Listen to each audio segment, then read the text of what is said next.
Hello, everyone, and welcome to Paranormal Roundtable, PRT for short. I'm your host, Josh Turner, also known as Wolf. With me in the studio is Tony, also known as Mushu. Yep, that's me, as always, right here. Yep, Mushu. And so I guess the nickname has kind of sparked some controversy in some past episodes. Yeah, I guess so. Yeah, I guess Tony's in a war now with some lady that I want to say a war. If folks, if you can hear that, it is thundering and lightning. So literally adding to the spook factor of tonight, the episode we're going to do tonight. Before we get into that, though, it's daswolfman88@gmail.com, daswolfman88@gmail.com. Send me your crazy stories, your scary stories, your spooktacular stories, and we'll see what we can do. See about putting them on the show, or maybe getting you on the show if if it warrants that. What's up, Tony? You want to say something? Yeah, I was going to say and anyway, on that note, we're going to move on. I'm just kidding, Tony. Go ahead. I forgot what I was going to say. So that's good. That's fortunate. Anyway, never mind. Don't forget, we also have a website called prtpodcast.com. prtpodcast.com. You can go in there. You can find our merch store. You can find an art gallery we have, all of our previous episodes, and a link to our PayPal. You know, we Anthony put a lot of work into getting that done, so we really appreciate it if you check it out. It was pretty impressive of him to do it, and I'm pretty happy with how it came out. And if you don't check it out, you're dead to me. That's all I got to say about that. Wow. I'm not that extreme. You're just like less alive than I would like, but I mean, whatever.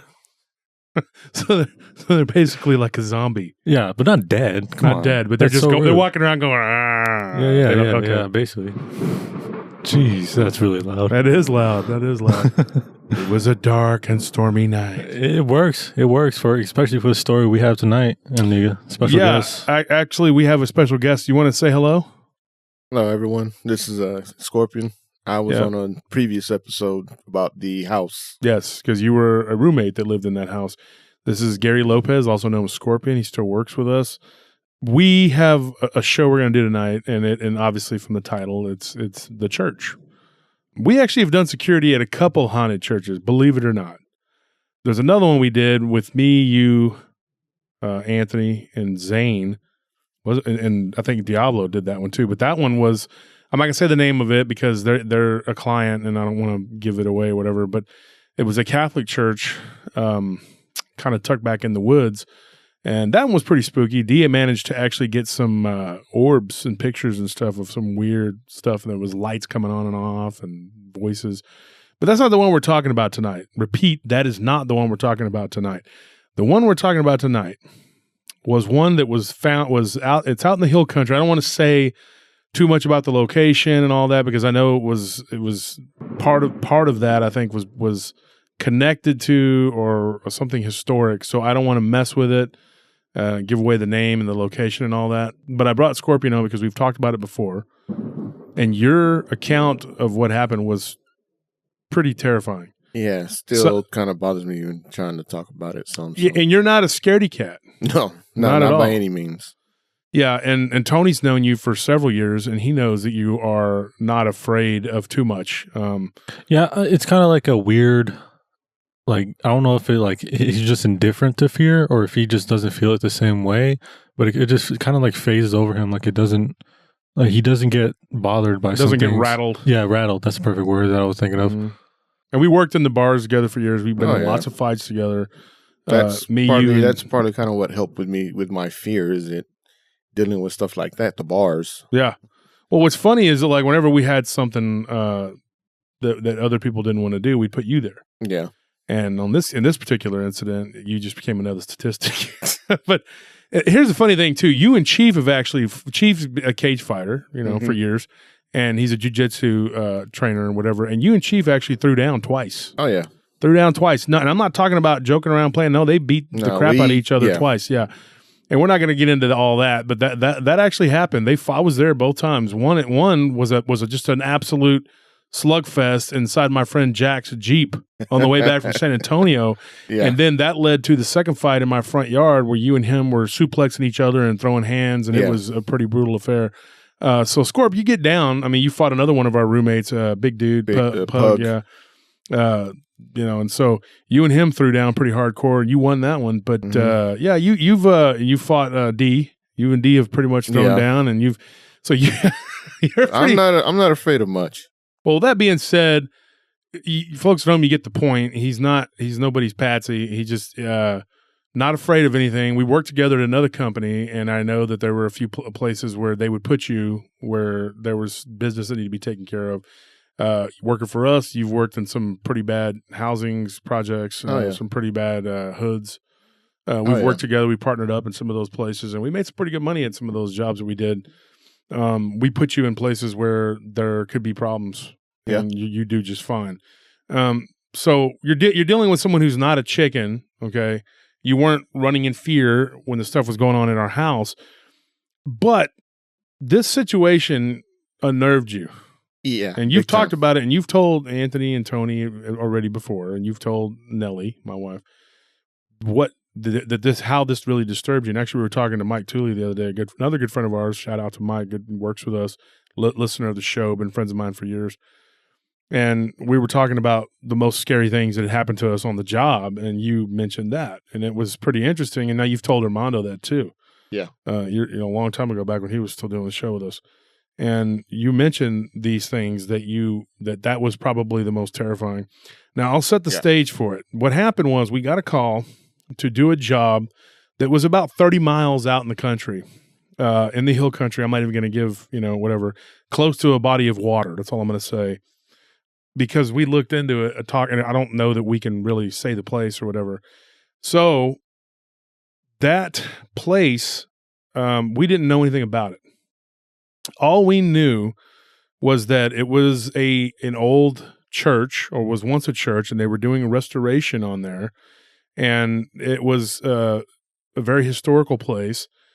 The guy that was doing was the superintendent. I had worked with him before at another project on a building that we were doing downtown. I know you remember that building near the Capitol.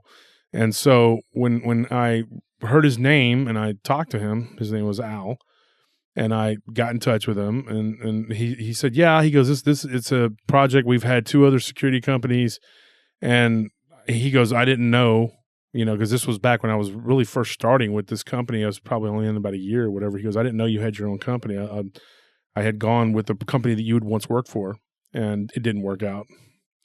So I asked Al what was going on. I said, what's the problem? And Al was like, well, it's hard to explain, is what he told me. And I said, well, do your best, because I kind of want to know what we're dealing with. And he said, well, we think it's vandals. People are vandalizing this building that we're trying to restore. We'll come in the morning, and there'll be paint strewn about, and it seems to be, some of it seemed like sacrilege because they had destroyed old Christian artifacts. Crosses had been turned upside down. I don't know what else we were dealing with. I can't even remember off the top of my head, other than some of the equipment has been thrown around as well. Had been thrown, yeah. Something had been, ladders have been broken and stuff. One of the pressure washers that was left in there had been thrown through a window from inside the church. I can't remember all of it. It's so much of it, and was thrown out through one of the windows on the east side of it. Pretty crazy stuff. It's completely surrounded by woods. It's an old stone building that's built to last. It is not one of those places where I know the structure was over 200 and something years old, supposedly. The outer wall, they said, could have even been almost 300 years old. It had been around since the days of the Spaniards. It was a failed mission, and then it turned into something else. And, I don't know the whole whatever going way back. I didn't know. At that time, I didn't know the whole of the scope of what we were dealing with. So we took the account. We told them, I was like, that's a long 30 something miles. That's a long ways, for us to drive. And so they offered us $2 premium for gas. And I believe this was 2008. No, 2009. 2009. Yeah. And so it was 2009, and they said, we'll give you a couple more dollars for gas. And so we talked to our guards at the time, and we got somebody that was willing to do it. The first thing that I was told about the previous company, the one that had just been there before us, was that the guy had left in the middle of the night, and then the next day it had been vandalized. And so they were highly upset, and so he said, I'm going to be out there to check on the guard the first night or two. And so the first night, the guy just went inside to use the bathroom, came back out, and just sat outside in his vehicle. And Al came out there, or his son actually, and checked, and the guard was there, and he was fine. That guard, the first night that worked there, we'll call him Jody. That's close to his name, because we have no communication with this guy to be able to ask him permission, whatever. And so everything went off without a hitch. Second night, guy was there. When Al's son came out there, he told Al's son, and this is stuff we all found out later on when it all came out, and I'll tell you all about that. He said that he had gone inside to use the bathroom and he heard like a weird scratching noise. Thought maybe there was an animal in there, and he was shining his light around in the church, and he didn't see anything. Now, Scorpion, I know you remember that, and so that was odd, but that was all that happened. Well, after the second night or whatever, that nobody came out there because it is a hike out there to go check, and so nobody checked on him. And then the third night, he was gone.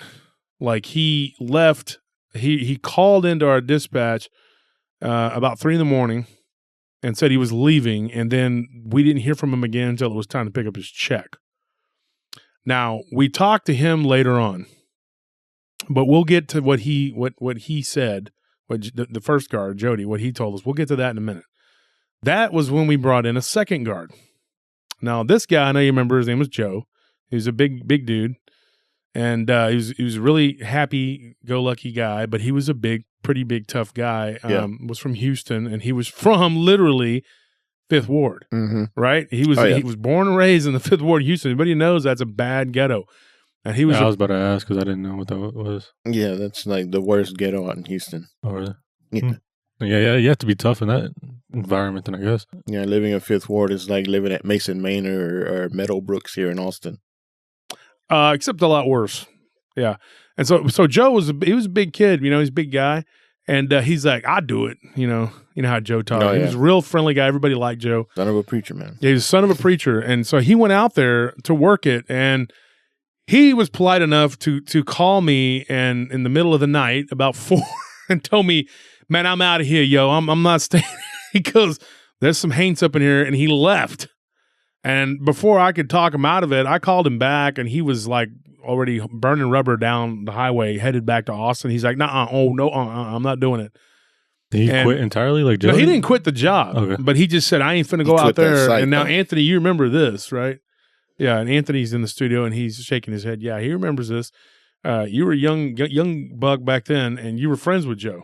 And Joe was scared. He didn't want to do it. So we had another guard named Chris. And we'll get into what each one of them went through in a minute here. Chris went out there and he worked 2 nights. Scorpion, right? Yep. 2 nights. Okay, so the first night he stayed out there, just went in to use the bathroom because he had already been told by Joe. So I was kind of thinking maybe his testimony had kind of tainted their, you know what I mean, Tony? Yeah.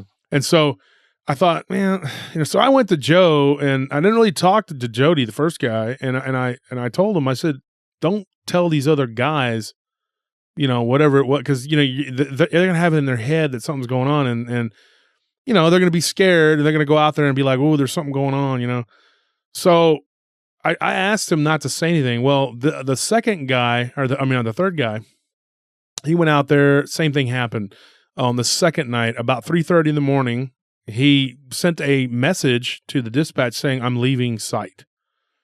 The dispatch asked him she asked him, well, where are you going? Like maybe he's going to the bathroom. Maybe maybe the door was locked. No response. He showed up the next day in the morning, said that he had locked the building up, handed the keys or whatever. And the patrol guy had to go back out there in the afternoon and whatever, or in the morning, and give it to the people, whatever, turn the key in or whatever. And, we didn't have anybody else that could do it. So Al, and at that point we were tapped as far as people that would be able to do it. So we had to renegotiate with Al. I believe this was after the third guy. And we got him to give us another $1 per hour. So he was willing to pay. And we went out there and got the keys, and we gave it to another guard. This guard's name, we'll call him Tommy. Not his real name, but anyway. So Tommy went out there. This was the fourth guard. Fourth guard goes out there. He's there till about midnight, and then he leaves. We know he left because Al had gone out there that night to check, and the guard was gone at 2 a.m. So when I got a hold of Tommy, he said, "Yeah, I left," and he gave me an earful about what happened and what he saw. Now, that was the fourth guard. Then we had a fifth guard that went out there. We had hired this guy specifically to go work out there. And we actually warned this guy because at that point I was kind of desperate, and I said, "Okay, do you believe in ghosts?" He says, "No, I do not." I go, "Do you believe in anything like that?" He says, "No, I do not." And so didn't want to get him more spooked. And so the guy goes out there. He made it through the 2 nights, I believe, right? Okay, yeah. He made it through the first 2 nights.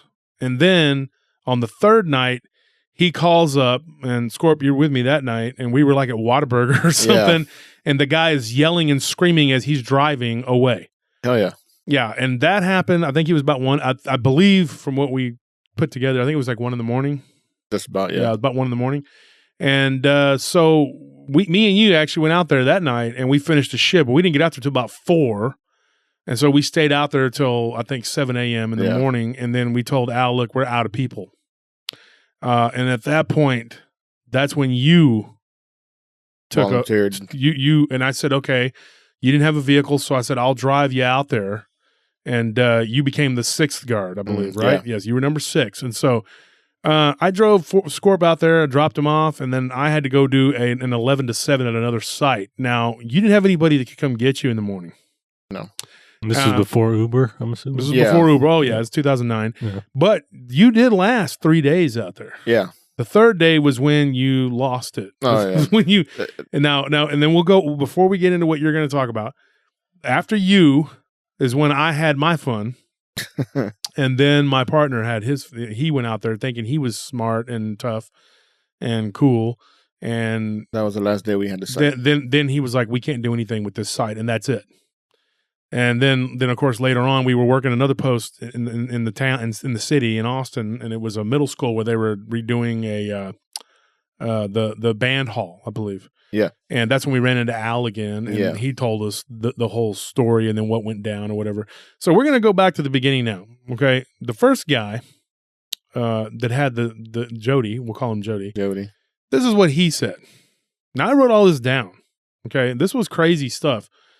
Security, I have been on some sites, at least 2 or 3 others beyond this one, that were absolutely mind-bogglingly scary. I haven't had a lot of like cryptid encounters, folks, and I haven't had like alien abduction, anything like that, but I have had a lot of ghost type stuff happen to me. I'm not going to say I'm a magnet for it, because I think that you put yourself in those positions, whether you do it on purpose because you have to work, or whether you do it because you have to, you live in a house, or either temporarily or permanently you're living somewhere, or you're in a hotel. And I think that in my opinion, everybody has experiences. It's just on how perceptive you are to notice it or to remember it. And for me, I'm very perceptive, and I notice things and I remember things. And this incident here, this kind of stuff happens in security. You get people that work at night, and you'll get these places that are spooky, creepy, weird, and guards will tell you all kinds of crazy stories. Now, I myself have lived through some of these crazy stories, and I'm going to tell you right now, this was one of the worst.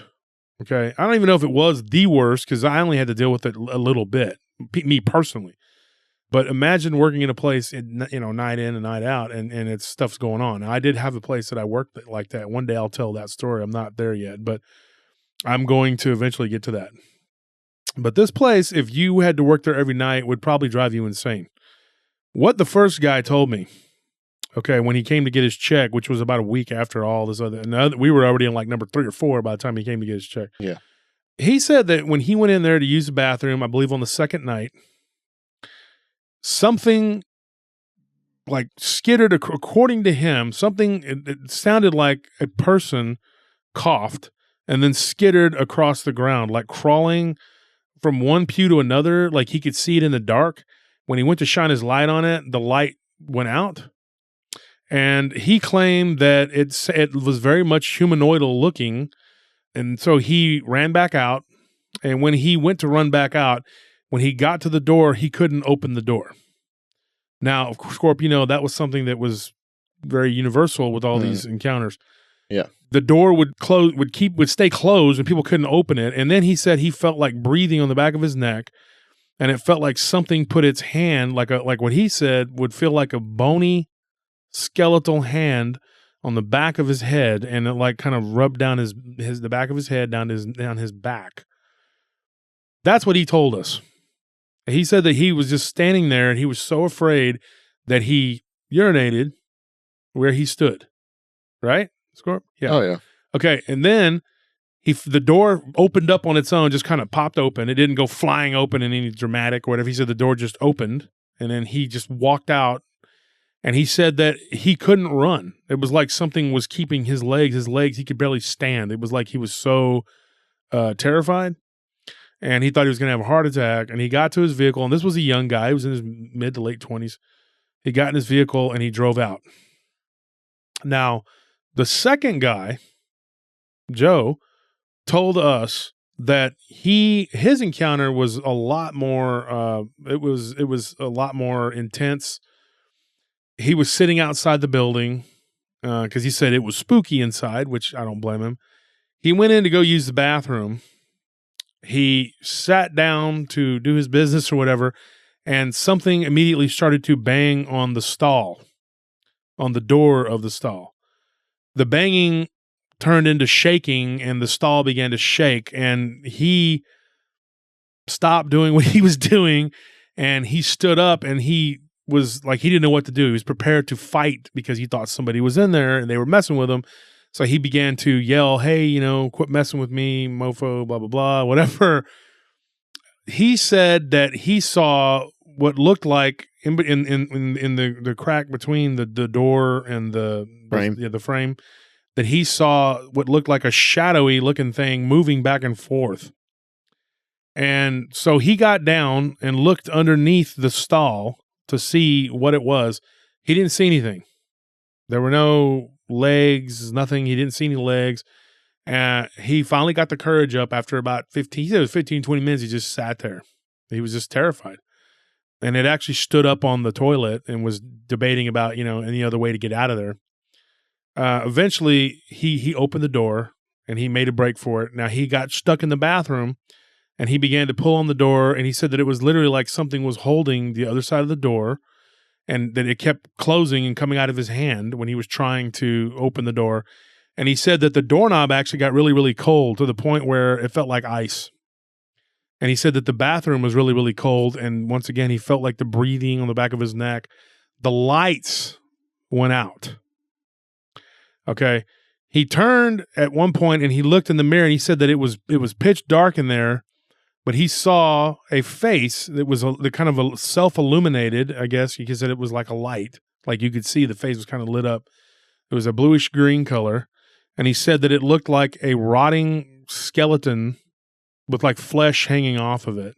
And he said that it was like on one side of the face looked almost melted. That's the words he used.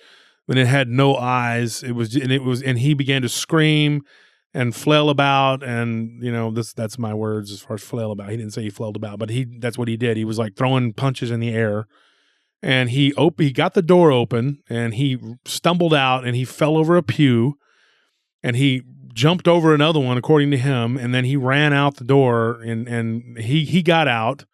But there again, when he got to the front door, he had to sit there and struggle with it because it was keeping itself closed.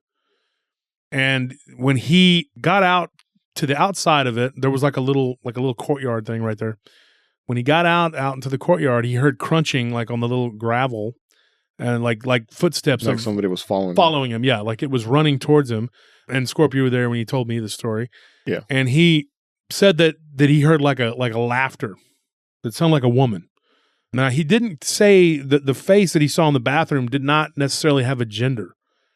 I asked him did it look like a male or a female. He just said it was just there. He goes, "Man, it was just there. I don't know. It just looked like a skeleton." And he said that it was like a just breathing. He did say there was a nasty smell which you reported to, Scorp. Smelled like rotting flesh. It stunk really bad. The first guy, I did not get a report of rotting flesh, but I did from this guy.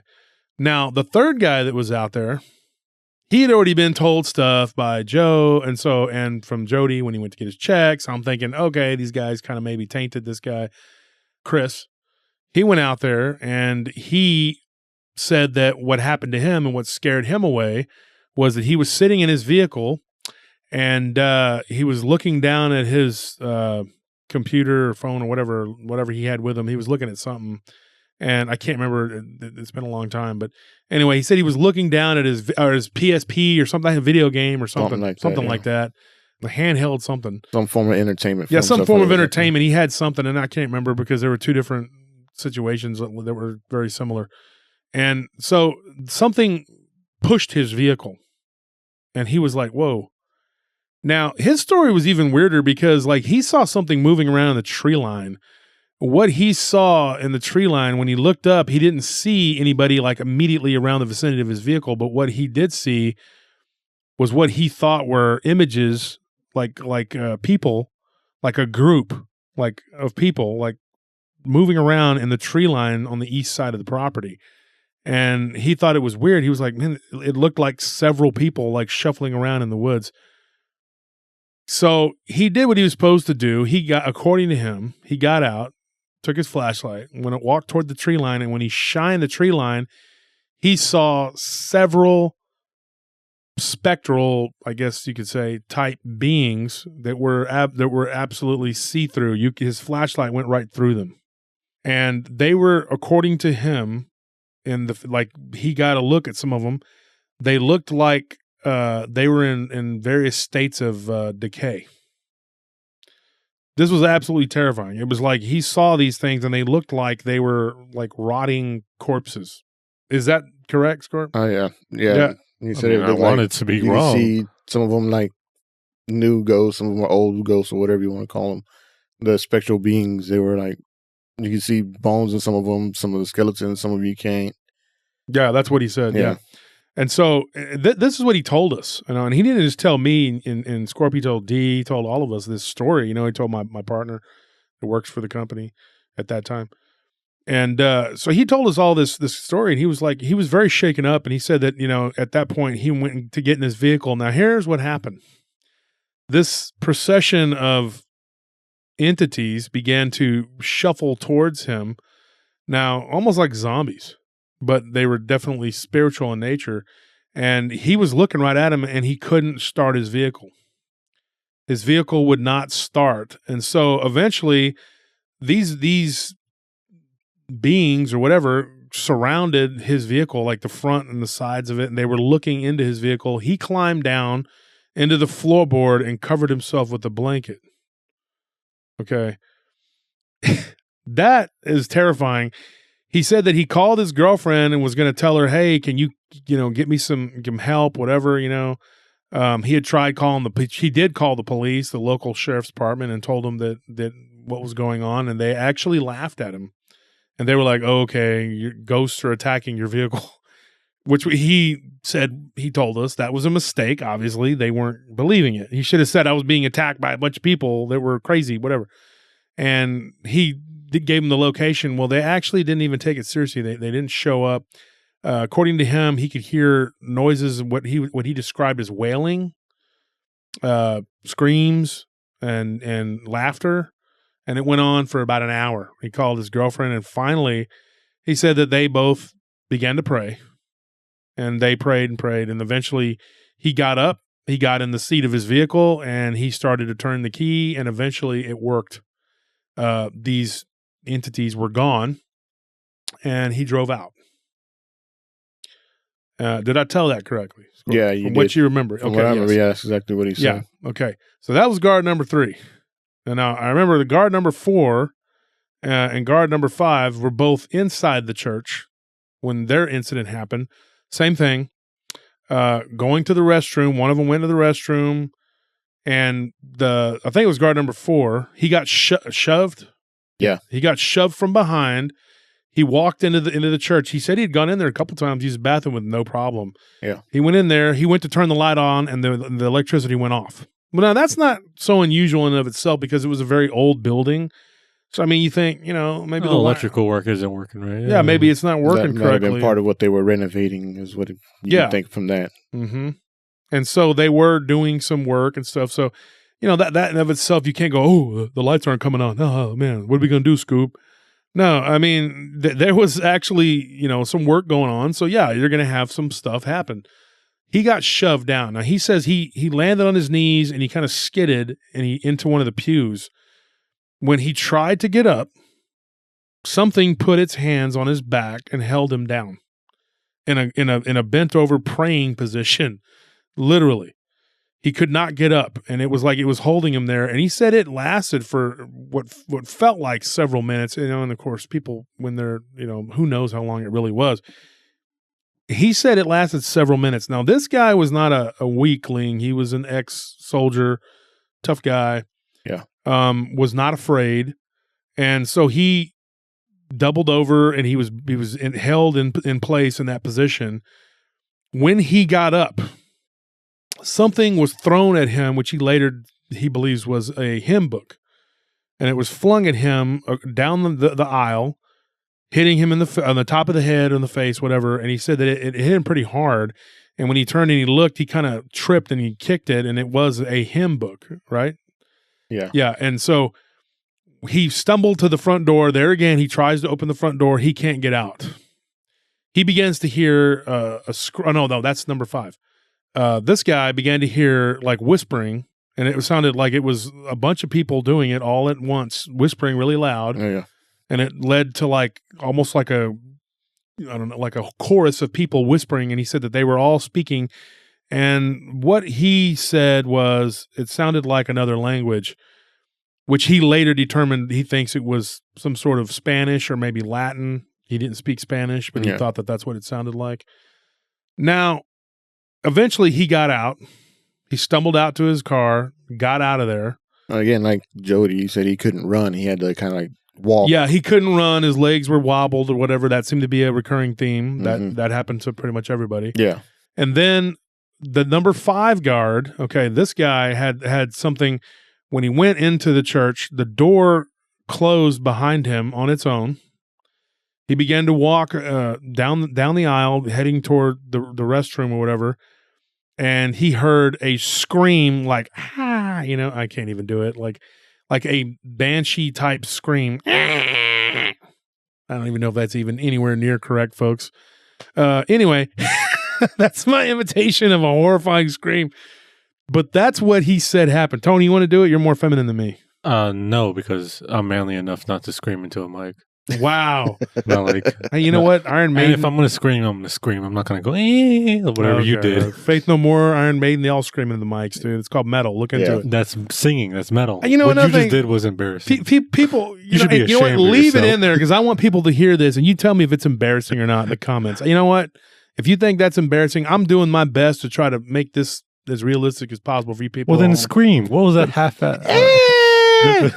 It's a female scream. How am I supposed to do it? We need some sound effects up in here. Look, Anthony's over here he bored. doesn't want to get too loud and blow everybody's ears Anthony's out. heard all these stories before. He's so bored. Anthony, why don't you give us some sound effects here for this? No? So anyways, he was like walking there. We hear, that's about as good as you're going to get, folks. Anyways, so the guy hears a scream that sounded like a female, was what he told us, right? Okay. Now this guy actually got attacked. Like physically attacked. I think it was becoming more aggressive or something at this point. Now, here's the thing. When he was trying to he turned to get back out, once again, he couldn't open the door. He couldn't get back out. Something grabbed him by the back of his shirt and spun him around and threw him over a pew. When he tried to get up off the pew, once again, he felt like something was holding him down. But the way he described it was just pressure. It was like pressure, and it was holding him down onto the pew, and he smelled a rotten smell that like smelled like mixed. This is what he said: a mixture of dead animal and bad breath. Is that not what he said? Yeah, that's exactly That's what he said. Okay. And so then he said that whatever this was, like finally when he got up, he was unable to control his body and he slid across one of the pews, one of these old wooden pews, and he fell off on the other side. Like it flung him. Okay. At that point, he said he stood up and he just kind of walked around the outside of the wall, and he was at that point crying. He's not a really big guy, but he's not a little wimpy guy either. Yeah. There again, he's ex-Navy guy. He's not a SEAL or anything, but he was in the military, and he was walking around the outside. And when he got to the front door, once again, he could not get it open. And this thing, he heard footsteps like running towards him, and he began to say the Lord's Prayer, according to him. And the door opened, and the footsteps stopped, but he could still smell it, whatever it was. Now, when he turned and he looked back at whatever this thing was, because he wanted to know where it was as opposed to where he was at, he saw what looked like a skeletal face with rotting flesh, and it had like stringy hair coming off of it. He said it looked feminine, right? Yeah. And he said that this thing had like a what looked like half a rotted hand pointing at the door, like to leave. So he did. So he went out. Now, the scary thing about this, folks, to me, I mean, it's all scary, it's all terrifying, is that, and let me tell you something else. In those woods around that area, we have gotten dogman reports. Yeah. So you're outside, you pick your poison. You want to be outside with the dogman, or do you want to be inside with the ghouls? But apparently the ghouls went outside too. So it was a pretty mixed bag of stuff that was going on. He gets out to his vehicle. He hears the thing running behind him, the same thing running behind him, the noise and all that. He gets to the vehicle. He goes inside the vehicle. Once again, vehicle did not start for this guy. He tried and tried and tried, and then he just said he put his head down on the steering wheel and just prayed and prayed and prayed, and eventually he got it to start. He got out of there. No, he said it started while he was praying. While he was didn't praying. even turn the key. He already had the key, I guess, already in the start position. Yeah, you're right. What's crazy, though, about this guy, he was not a Christian. He was a non-believer, but I think that night made him a believer just because he began to pray, and it helped. Now, I don't know. I didn't follow up with the guy and go and ask him. We'll call him Curtis. I didn't ask Curtis if he became a devout believer, Christian, or whatever. But from what we gather, I guess that's what Deo. Now, here's what happened. Now, you, Scorp, actually got to talk to some of the workers when you came in. I dropped you off because the next day you had heard maybe 2 or 3 of these people's encounters at that point. I don't think we had heard them all yet. No. And you talked to some of the workers. Yeah. And I did too. That first day the day I took you out there, we talked to a couple of the foremen and some of the workers. Do you want to get into what some of them told you? Well, some of them said that while they were working on a ladder, the ladder would like shake, even though somebody was holding it. It's like they thought it was the person that was holding the ladder messing with them while they were up there. And the other guy said, "No, I didn't shake the ladder. Something shook me and shook the ladder too." Other times when they were painting, the bucket would just fall off the ladder or just tump over. And if they were using the pan, because some of them were using the rollers, and they would use a little pan, that pan would just flip up and turn over and fly, flip away from where they were at. It's like this thing was trying to keep them from actually doing anything to the church. Another guy claimed that he got a picture fell and hit him. Yeah. And he had to go to the hospital. And cross fell off the wall next to one of the guys and almost got the bottom piece almost hit him in the head. In the head, yeah. Another guy got pushed over a pew. And folks, this stuff was happening in broad daylight. Yeah. None of the workers were ever there when we left in the morning. They didn't come in when it was dark. No. And they didn't stay. They were getting out of there before dark, and they would tell us, like, man, you're brave, to be out here, Now they did tell us a story about a previous security guard that they came in the morning and he was asleep underneath his vehicle. You remember that? Yeah. The guy, okay, now this story's crazy. The guy had gotten chased out of the church, okay, had ran through the courtyard, gone to his vehicle, couldn't find the keys, I guess, and he had dropped them somewhere. And so whatever it was to chase him, he went under the vehicle, and he stayed under the vehicle until daylight. Yeah. Said that it happened about 3:30 in the morning, and ran under the vehicle and had been there until 7:30 when they got there. Jeez. So he said he eventually just went to sleep. He said whatever it was walking around and around the vehicle.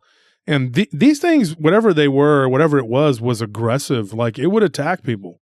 Yeah. This is more than aggressive. This is malicious. It was malicious, like demonic, yeah. And so here's a crazy story. Now, I did some research on this, and I actually got a Dogman story. Dogman, or maybe Goatman, I don't know exactly what to call it. Now, I did talk to somebody who lived in that area, and when we were talking about this incident, me and you, Scorp, were talking, and I don't want to give the location away, but we were working at a job site together after that, and we talked to a guy. Well, it was when we were doing the towers during the ACL. Yeah. You remember that? Austin City Limits? Okay, me and Scorp were working together with another group of people for a very large company, cell phone provider company. I don't want to get into who they are, because then they might say something.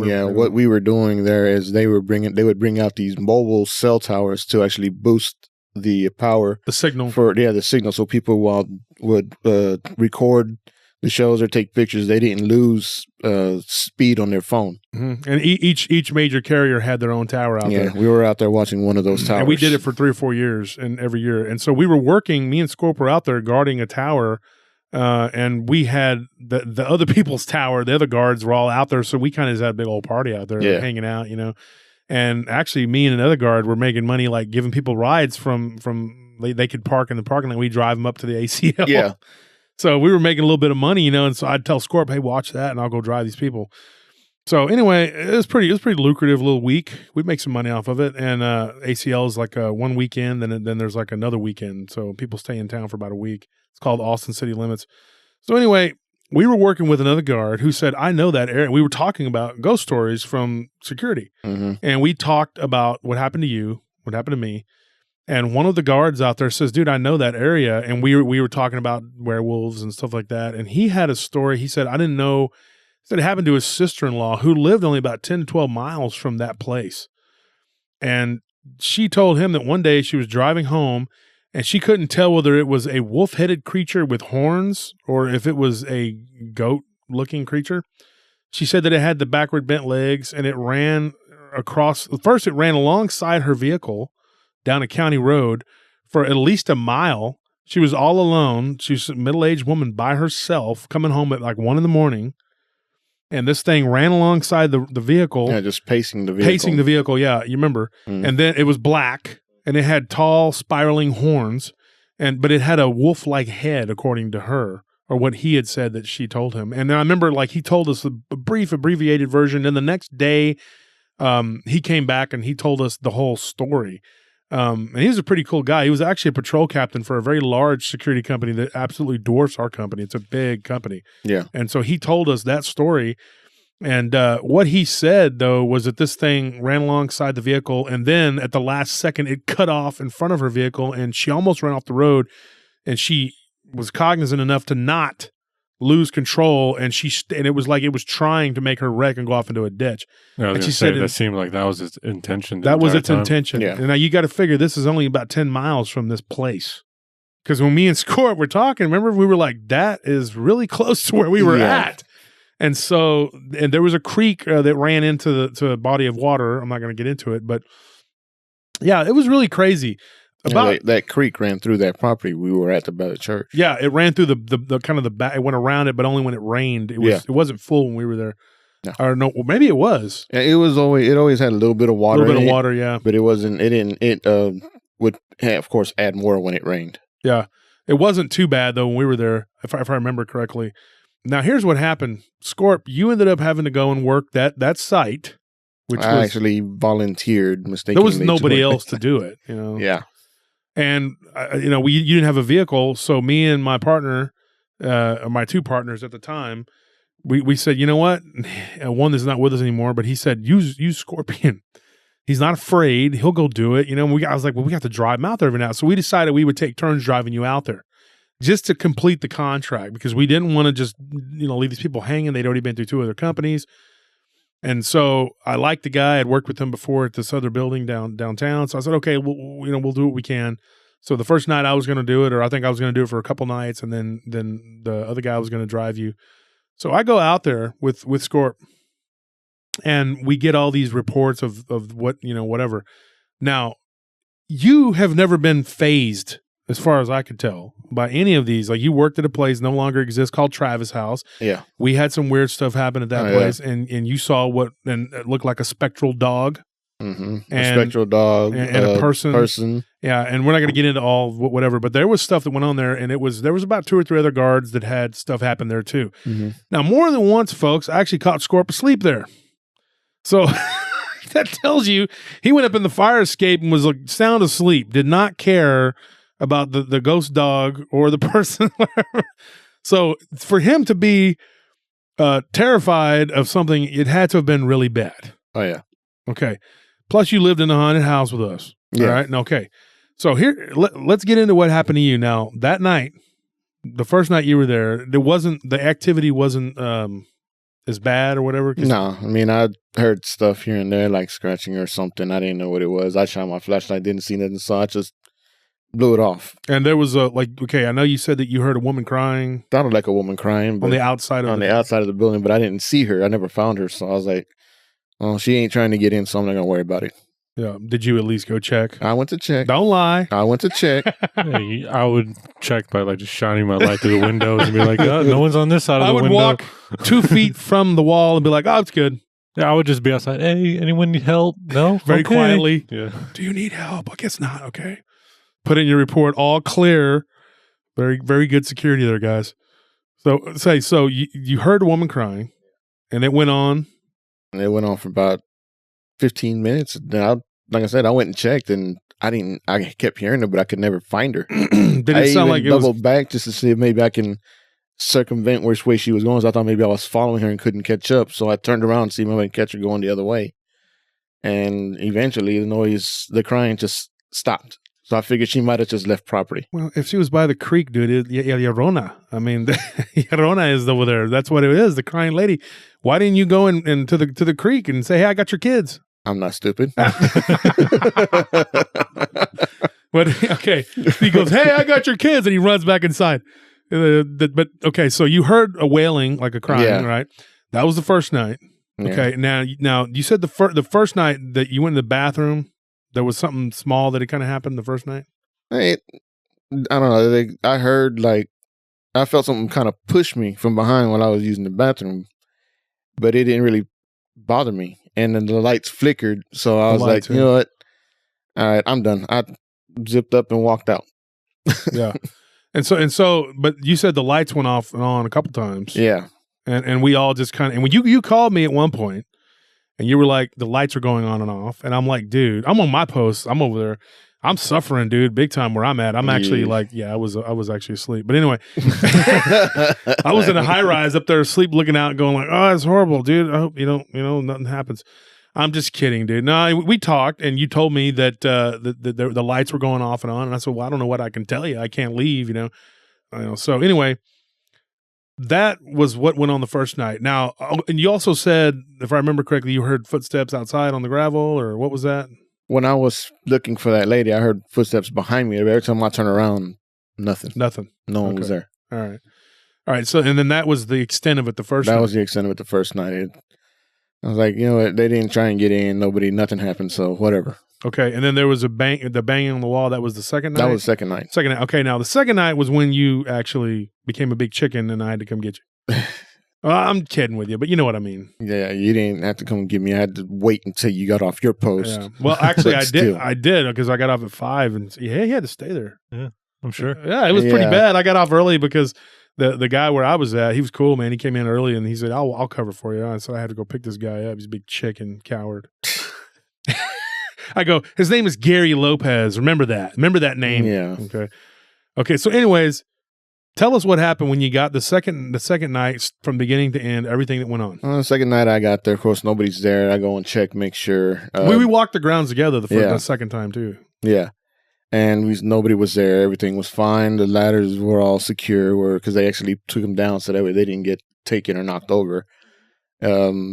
So after we found everything was fine, you left and went to your post, which was in town. Yeah. I sat there. I was playing a video. I was playing I had a Game Boy DS. I was playing that just to pass the time, or a Game Boy Advance or something like that. Whatever it was. I had a Game Boy. Yeah, and so I was playing that to try and pass the time. And about 11:30, I had to go to the bathroom.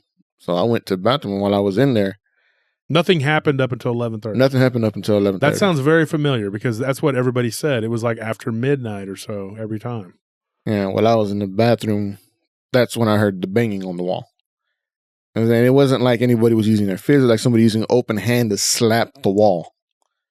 But I didn't see nothing. I didn't see nobody. I didn't hear anything but the wall being hit. And it sounded like it was right behind me. I finished what I was doing and went back out into the church. When you say banging, do you mean like banging from the inside or like someone on the outside banging? No, someone, like I said, it was right behind me inside the bathroom with me. Like someone sitting there snapping the wall to try and get me to hurry up. So I went back out to the church and the noise stopped. A couple more hours and nothing happened. So I kind of blew off the noise in the bathroom as maybe a one-time thing. Maybe that's what it was going to do to try and scare me that night to see if it'll scare me off. You were pretty convinced at that point that something was there. Yeah. Oh, yeah. And then a couple hours later, I got tired, so I started nodding off. Yeah, and actually, folks, we were told by Al that if we wanted to take a nap in there, just make sure that he told us we could. Yeah. He said that, but if we were going to do it, just make sure we closed the door to the church and locked it up, and so nobody could get in. And that's exactly what I did. And he had no problem with that. I mean, when I got there after you left, I locked it up anyway, just in case, because I didn't know if I was going to make it through the whole night or not, and I probably figured I might not. Because I was already kind of tired. But so I locked it up behind me after you left anyway. And just in case I did nod off, I didn't want to nod off and accidentally leave it open. But yeah, about 2:30, 2:45 in the morning, I started nodding off, sitting in one of the pews playing on my DS. And I put the DS down because I already knew I was nodding off. I was going to go to sleep. And while I'm just before I finally get completely to sleep, something reaches out from under the pew, grabs my ankles, and starts pulling me like under the pew. I put my hand on the pew in front of me, and I start pulling my legs away from whatever I had. And it felt like some dry, bony hands because it was kind of warm. I was wearing shorts, ankle socks, so I could feel the things on my ankles. And it felt like some dry, bony, clammy hands. And you said the air got really cold. Yeah, it got real cold. And while I'm sitting there trying to get free off to my right, I can't clearly see it. I'm seeing this out of my peripherals, but I see like some shadowy figure, and I hear laughing coming from that way. Like a second entity. Yeah. And I finally get my left foot free, and I put it on because this church had those kneeling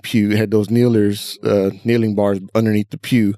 So I put my foot on that and got my right one free, and I got out in the middle of the between the pews and shined my flashlight on around to see where it was. My DS was still sitting on the pew, and I didn't want to try and grab it, but I was like, forget it. I went out, so I started going towards the door, and as I'm going towards the door, I feel like something's trying to grab at me, but it can't get to me. I don't know what was keeping it from me, but I'm sitting there just backing up to the door, trying to make sure nothing is coming at me. I get to the door, I unlock it. I had a little trouble opening it, and I felt like something grabbed the back of my collar. And just as it grabbed my collar, I was able to pull the door open, and it let go. And I just went outside and sat in one of the benches outside until you got off your post and came to pick me up. Yeah. And now that's when you called me. Yeah. And that was a little after 3 or something like that. And I couldn't leave until, I left. Let's see. I got a hold of the guy and I left. I got there about 5. You got there about 5. You got a hold of the guy that was supposed to relieve you, and he showed up. He came in and relieved me, and he's a nice guy. I still know him to this day. And I told him, look, I got an emergency. So I went and I picked you up a little bit before 5. So you sat outside from like what, 3 to almost 5? 3 to 5. Yeah. Now, another thing you said, you heard what you thought were voices coming from the woods. Yeah. And that was from the west side of the From property? the west side of the property. Yeah. It was like a whispering, and it was Spanish. And it was like, I don't know, I didn't understand what they were saying, but I could tell it was Spanish because you could hear a few words. Yeah, I'm Hispanic. I've heard Spanish my whole life, even though I can't speak it that well. So yeah, you can't speak it that well. You speak it better than the average American, that's for sure. But well, I mean, you don't speak it as good as I didn't speak it nearly as well then as I do now. Yeah, well, living in Texas, you become kind of fluent accustomed in Spanish. Yeah, but you speak better than anybody in the house, probably. Now maybe. So now maybe, yeah. I used to speak a little better than you, but yeah. we don't use it as much. No. But all right, so I could tell you got a little. When you tell that story, you get a little. It still bothers me to this day. Telling that story, it still kind of scares me. Yeah, I can tell. And I can almost still feel the hands when I talk about it grabbing me. Well, I'm sure you can. Now, you said there was a smell. Yeah, like somebody left some lunch meat out, like some like bad pastrami or salami or something that had gone bad. It was gross. And it didn't leave my nose and almost until about the time you showed up to pick me up. And what about your ankles? You said that you had a pain. My right ankle hurt almost like I felt like I got scratched when I pulled away from it. And when we got to the house, I looked and I actually had a bruise, like a hand mark bruise on my ankle.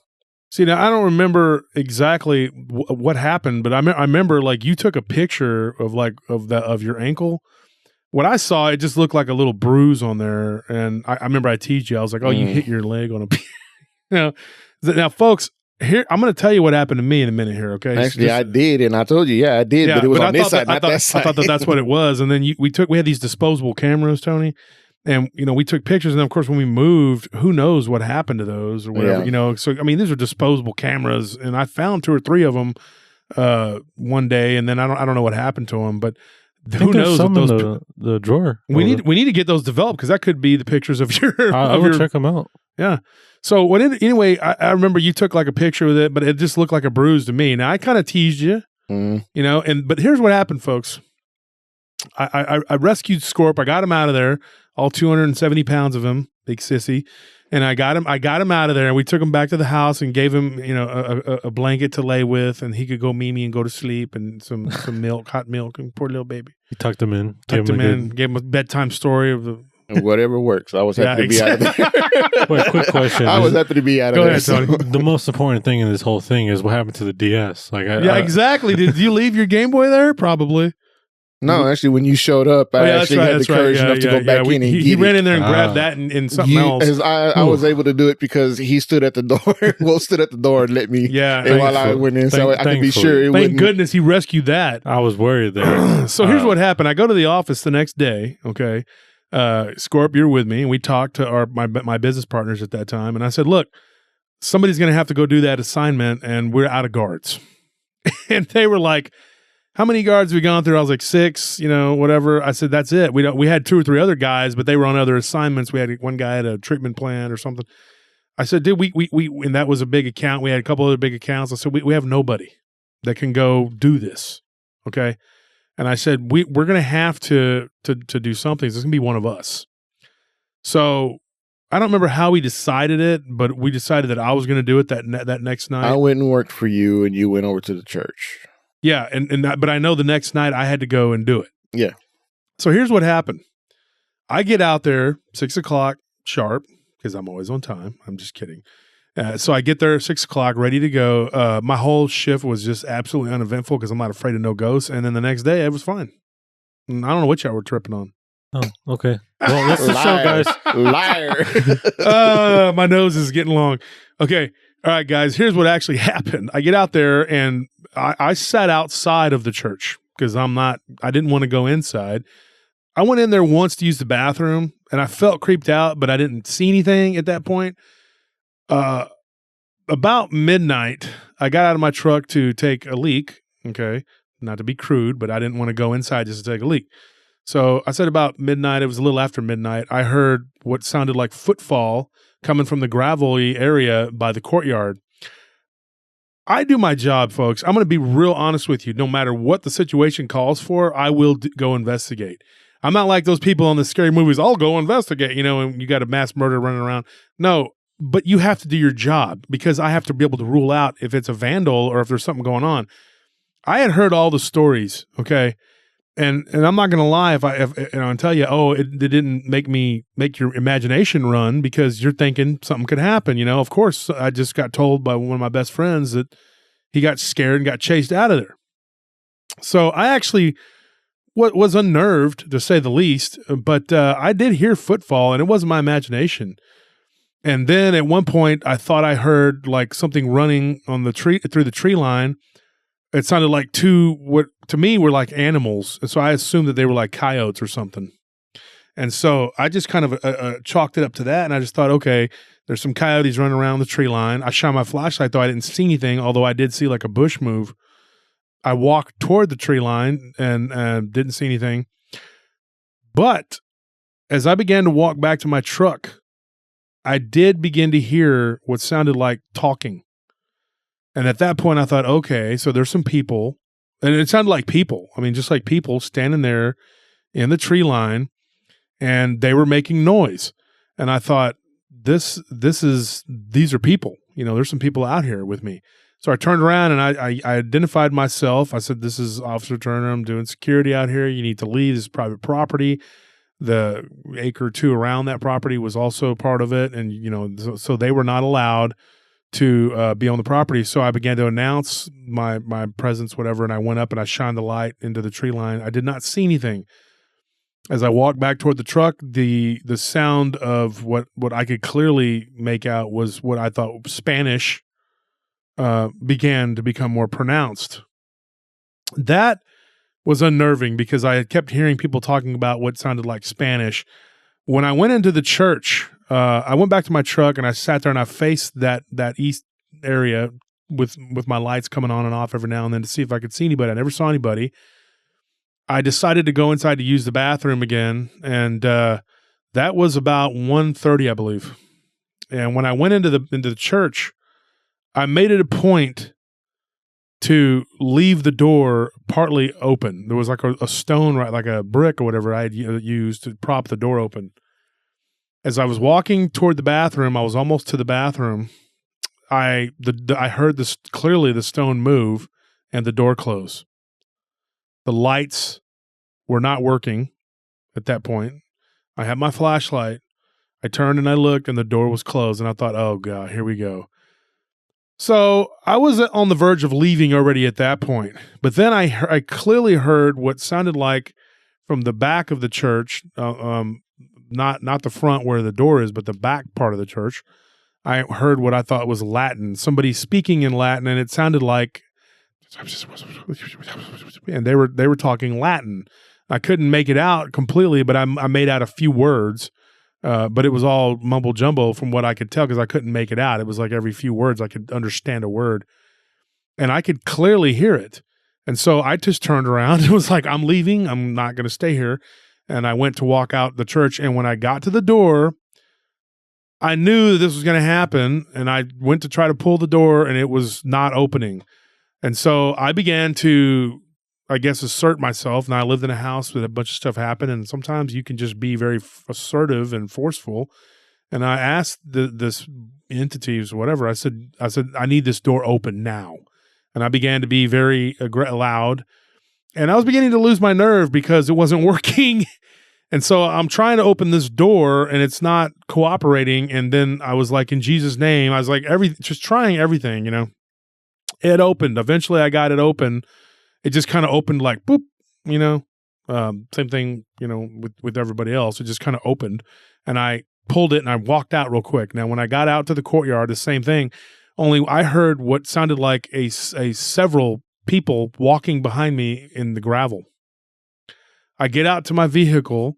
I go to start my vehicle and it won't start. It just kind of went, ruh, ruh, ruh, ruh, ruh. And truck was not old at all. It was a brand new truck at that time. It was my Chevy Texas Edition Silverado. It was a pretty new truck. And so I'm sitting there trying to get it to start, and it's not working. So I sat there in my truck, pretty much scared out of my mind at that point. And I decided, you know what? I took a blanket, and I know this sounds very not very professional, but at that point I didn't give a crap. And I covered my head, and I laid down. I laid down the seat on the driver's side seat, and I just put the blanket up over my head. And I actually fell asleep. I went to sleep, and I woke up to to my truck being shook, and to the sounds of what I thought were people speaking. And when I pulled the blanket down and I looked in all directions, I didn't see anything. So then I laid there. I looked at the clock at that point, and it was 2:30, I believe, in the morning. And so I went back to sleep, and I managed to go back to sleep. And then about 4 o'clock, I know it was 4 because it was like 4:11 or something like that, 4:12 or something like that. When I woke up, I saw the clock. Now, this is what's really weird, folks. I woke up, and I looked, and I saw all around my vehicle what looked like people whose faces were in various, like one of them's nose was gone. They looked like their flesh was rotting off of their skulls. Okay. Now, this is what's crazy. I didn't have any kind of smell or anything like that. I didn't smell anything. But at that point, I screamed, at the top of my lungs, like, oh my gosh, and I freaked and I jumped forward. Then I actually woke up. If that makes any sense. Like, I was actually awake. I mean, like fully cognizant awake. But what I've come to the conclusion that I was actually out of my body. I believe that I had like woken up out of my body and didn't really realize it. And then I woke up in my body. And when I woke up in my body, I did see to the left side of my truck where my driver's side was 2, maybe 3, just really quickly. And then they were gone like poof, what looked like 3 rotting corpses standing there on the side of my vehicle. But then they were gone almost instantaneously. And I started my key, went to start my key, and it wouldn't start. And so I just sat there, with my hands on the steering wheels, and I was praying and praying. And eventually I just said, it's going to start. It's going to start. And it did. Started my truck up, and I drove out of there. Sad to say, I didn't finish the shift. Now, I did go in the morning, and I told my business partners at that time, and I said, we're done. We're not working there. We're not doing that site. It's not going to happen. We're done with this, okay? I gave little smart mouth the key, the guy that was like, saying that he wasn't scared, whatever. He goes out there the next night and didn't finish the shift. I know he didn't finish the shift because a couple days later, I went through there, and we had dropped the account. And, Al, I read the email, and he said, sorry, things didn't work out and blah, blah, blah. Maybe one day in the future we can do business again. I totally understand. He was not angry at us at all. So we did the best. He wasn't angry because that's like he told us, we were the third company. And we had lasted longer than anybody. Yeah. Well, you guys went through like every guard you had pretty much. Pretty much. Well, everybody was available. Yeah, they was willing to drive out there. You even went through the head. Yeah, the everybody. Superiors, like everybody. Yeah. So a couple days went by, and we were in the office, and we're having a meeting. It was like our Monday meetings. We used to have these meetings on Mondays. So what we talked about, I asked this particular guy, what happened to him out there? And he just said, no, I won't talk about it. He wouldn't talk about it until I think maybe like 2 or 3 weeks went by, and we teased him about it at lunch one day. And there were several of us there. Scorp, you were in attendance. Oh, yeah. And he did tell us. He said that he was walking through the church, doing a round, or walking around the church, whatever, doing a round, whatever. And once he got to the back of the church, he felt like something had physically grabbed him and was stopping him from moving. He didn't say it felt like hands or anything else, but he said that he physically was unable to continue to move, and that he felt the cold breath of something on his back of his neck, and he felt like he was incapacitated. He went back to his vehicle. Once he was able to move again, he went back to his vehicle. He felt like something was following him. He did hear whispering in the church earlier in that night, but that was all that had happened up to that point. He walked back out to his vehicle. Once he got back out to his vehicle, he fell asleep because everybody seems to just fall asleep out there because it was just, I don't know, it was crazy. The only way to avoid the fear. Yeah, I guess. But I mean, he fell asleep and the vehicle shook and he opened his eyes and something had its mouth wide open and was like leaning on his vehicle. Looked like somebody whose face had been partly melted off. And at that point, he took off. You mean like the scream mask where like the jaws kind of like dislocated towards a really big mouth or what? I don't think it's anything like that. I think it was like the way he described it. What would you say he described it was like the flesh was falling off. Yeah, like the flesh was falling off and the jaw was dislocated. The jaw was just hanging down and it was like pressed up against his window. And then he looked and it was there and then he looked again and it was gone. So that's what happened to him. And then, he said that it terrified him and he left. So we didn't finish the night. The last 3 nights, nobody finished. I mean, so that's that story, folks, and you can take it for what it is. But here's the end of it. I'd say it was maybe 2 years later. It was probably a couple of years after that, because I think Zane was already around by the time this happened. We were working at a middle school right there down in the middle of Austin, whatever, off of 35. And we ran into this guy who was the superintendent there. He was on that job and he was doing the construction for them or whatever. And I didn't know that he had gone through some stuff. He had gone into rehab for having alcohol problems. He had gone through a really bitter divorce. He had lost a bunch of stuff. He was homeless temporarily, and then he got back on his feet, and then he was doing construction work again. Really, really cool dude. He was an Italian guy. Really cool dude. And we began talking. The second or third night we were over at the middle school. Nothing happened there. But I was there one night working or whatever, and we sat out there talking for a couple of hours, and you just BSing. The guy was pretty cool, and he told us some stories about stuff that had happened to him there. How he got locked in the church and he couldn't get out. And one night, and he right before they got security, and he was going to crawl out the back window, and and said he was walking through the pews, and it was like something tripped him, and. Just a bunch of different weird stuff, nothing different than anybody else had. He smelled this weird smell, the door to the bathroom got stuck and then his son got trapped in there. And his son was already like, almost 30 years old. He wasn't a kid or anything. So all this weird stuff went on, and eventually they couldn't complete the contract. They gave it up. He couldn't get people to work there. And as far as I know, they did eventually tear down a bunch of that, and then they redid it or something. I don't know the whole whatever was going on there. Oddly enough, if I don't remember it being a historical landmark. I don't remember a historical landmark anywhere around there. I didn't see a sign for it. No, I didn't either, which was weird, as old as that place was. Yeah. What we were told by him, and I haven't really done a lot of research into it since then, because I honestly, I was trying to look into it one night, folks, and I actually had a nightmare about that place. And I told you, Scorp, about that, and Tony. And so I didn't really have any interest in it's kind of why I put this off for a while too, talking about it, because anytime I have had any lengthy conversations about it, I've ended up having nightmares about it. And that doesn't happen often. It's only with the Dogman thing. And so this ended up happening, that I ended up running into him. And what he told me was, what he found out about this place was that it was a leper colony. Yes, lepers, like leprosy. And now leprosy was very common in Texas back in the old days, because, believe it or not, armadillos carry leprosy. And so everybody in Texas, if you're a Texan, you're from here, okay, folks, not to play with them or mess with them, because now people from other states, they're like, oh, they're cute. I've seen people go like from other states go and like try to pick them up while they're running across the road and stuff. And I'm going like, yeah, go ahead and play with that. You won't have any hands after you mess with it.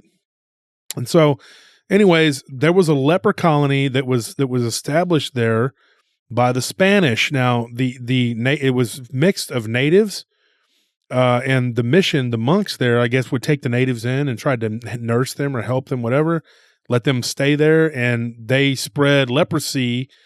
And so then some of the Spaniard colonists, along with the Indians, ended up being walled up in there, not in the church itself, but On the grounds. On the grounds there, and hundreds of people died there from leprosy.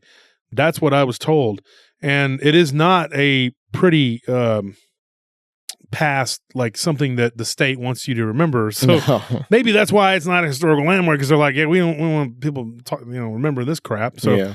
I don't know. I'm not going to speculate, and I don't want to get in trouble with the parks or department or state or whatever. But just suffice it to say that it's not a proud part of Texas history. That it was a leper colony run by the Spaniards, and it ended up being that people died there. Okay. And so maybe that would give you a little insight into what was going on there. But, I really don't know. I can't tell you 100% that that's what was there, because it did seem like there was something demonic there. Now, there again, it's the chicken or the egg. Did a lot of blood and emotion saturate the environment that brought forth something demonic, or was something demonic there and it fed on and then it caused them to be there? That. Yeah, who knows? But that's the story of the church. And folks, I kept promising you that we were going to talk about that, and we did. And now I'm going to have nightmares because of you folks, because I tried to please you, and then you see what you do to my life. I'm going to sleep like a baby. What about you, Scorp? Who knows with me? I'll probably end up having a nightmare or two. Well, I'll be fine. That's what knowing me, though, I'll be lucky and not remember it.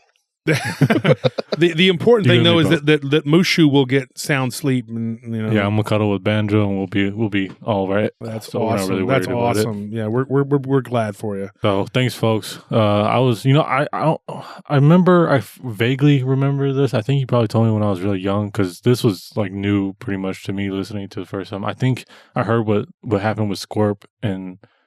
But I don't remember what happened with you and some of the other guys. So it was my first like full time actually listening to the whole story. And yeah, we've been talking about doing it for a while, yeah.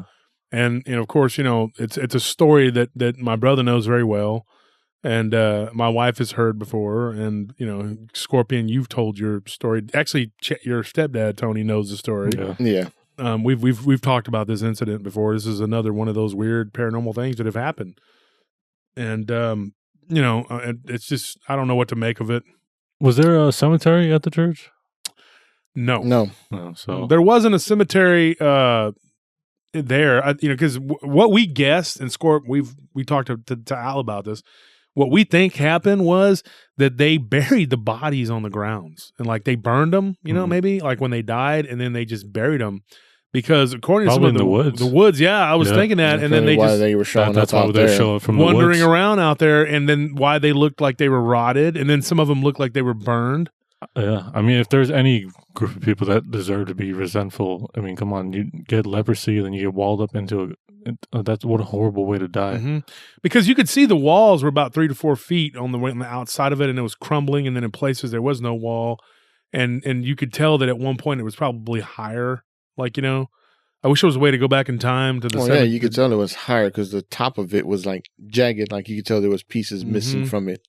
And it was from like the 1600s when the Spaniards were there. Yeah. So this was like a long time ago, dude. I mean, I'm talking a long time ago, and it was weird to me, that there was no like anybody there trying to save it or say, hey, let's, it was just like they were just kind of just like.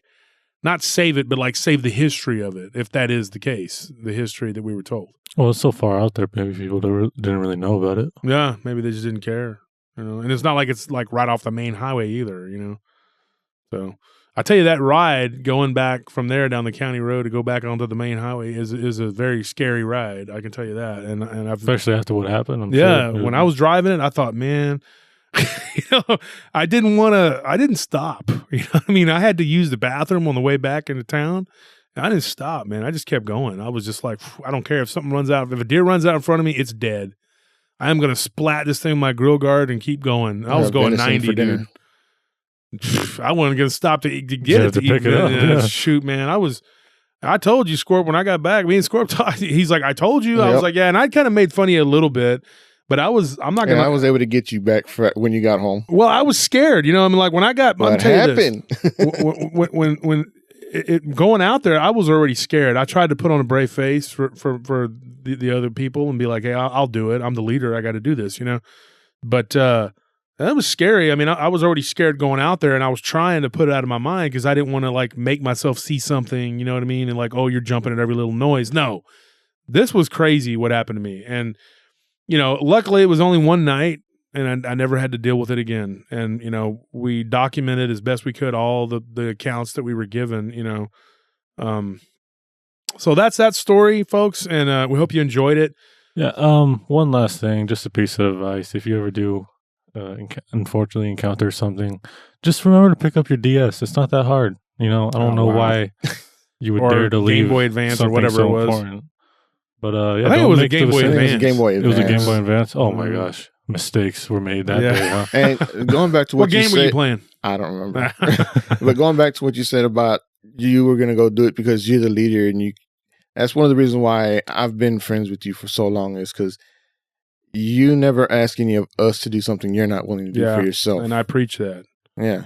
If this were like back in the old days, you would be the leader, and you would lead from the front, not from the back. Yeah. Whenever there's there a difference was between a leader and a boss. A boss leads from the back. A leader leads from the front.